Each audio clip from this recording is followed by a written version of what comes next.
Je m'appelle Sébastien, j'ai 72 ans aujourd'hui, et je porte en moi un regret qui a vieilli avec moi.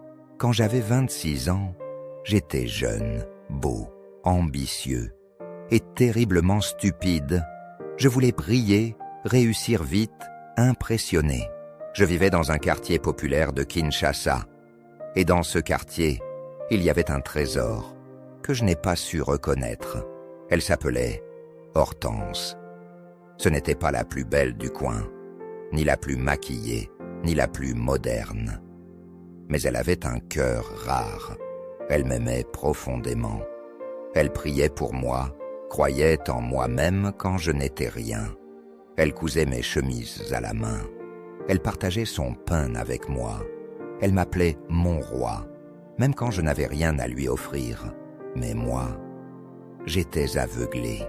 Aveuglé par les lumières du centre-ville, par les femmes bien habillées, bien maquillées, les selfies, les soirées.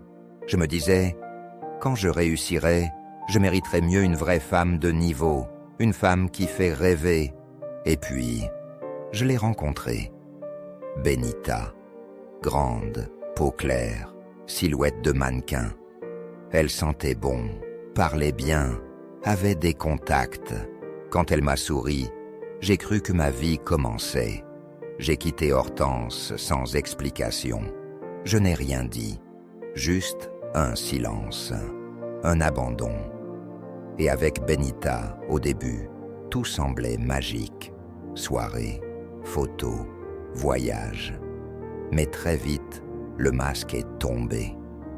Elle me voulait pour ce que je pouvais lui donner, pas pour qui j'étais. Et moi, je voulais encore lui plaire. Alors je me suis endetté, j'ai menti, je me suis épuisé. Finalement, je l'ai épousée.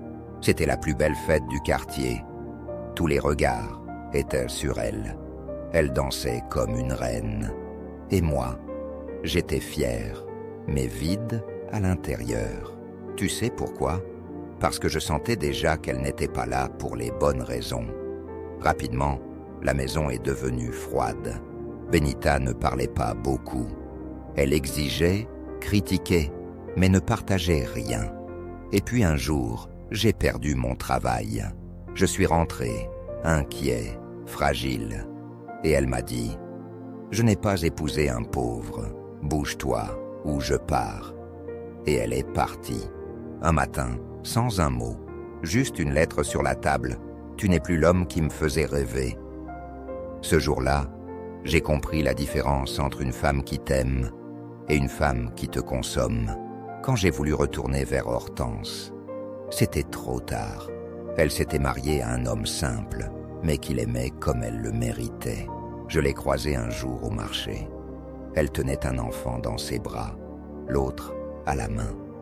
Elle avait cette paix sur le visage, une paix que je n'ai plus jamais retrouvée. Moi, j'ai enchaîné les relations, j'ai eu de l'argent, mais plus jamais la tendresse d'une femme qui t'aime sans condition.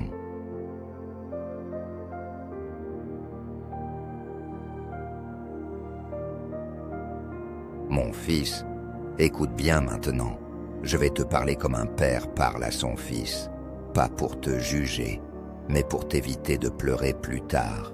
Dans la vie, il y a deux sortes de femmes, celles qui embellissent ta vitrine et celles qui renforcent tes fondations. La vitrine attire les curieux, la fondation construit ta maison. Si tu veux briller pour les autres, choisis une femme qui brille. Mais si tu veux tenir dans l'épreuve, choisis une femme qui prie, qui pardonne, qui soutient. Le monde t'apprend à chercher le plaisir. Moi, je te conseille de chercher la paix.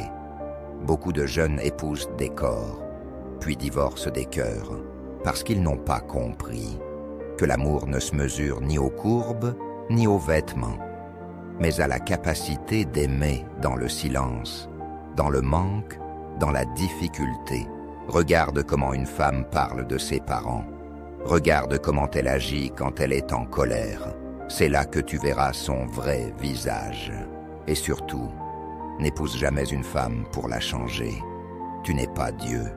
Épouse-la parce qu'elle t'aime déjà dans l'épreuve, parce qu'elle te soutient quand tu n'as rien, parce qu'elle est plus précieuse qu'un diamant.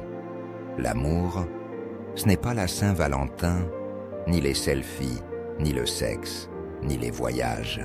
L'amour, c'est la capacité de rester, même quand la vie devient moche. Tu veux peut-être une femme à montrer. Moi, je te parle d'une femme à honorer. Si un jour tu trouves une femme qui t'aime quand tu es faible, elle te respectera quand tu seras fort. Et si tu trouves une femme comme Hortense, ne la prends jamais pour acquise. Sois fidèle, sois vrai, sois humble, parce que même les femmes fortes se fatiguent, et une femme fatiguée d'être ignorée finit par aimer ailleurs. Voilà mon fils, j'ai parlé, maintenant, c'est à toi de choisir. Ne fais pas comme moi, aime avec les yeux du cœur.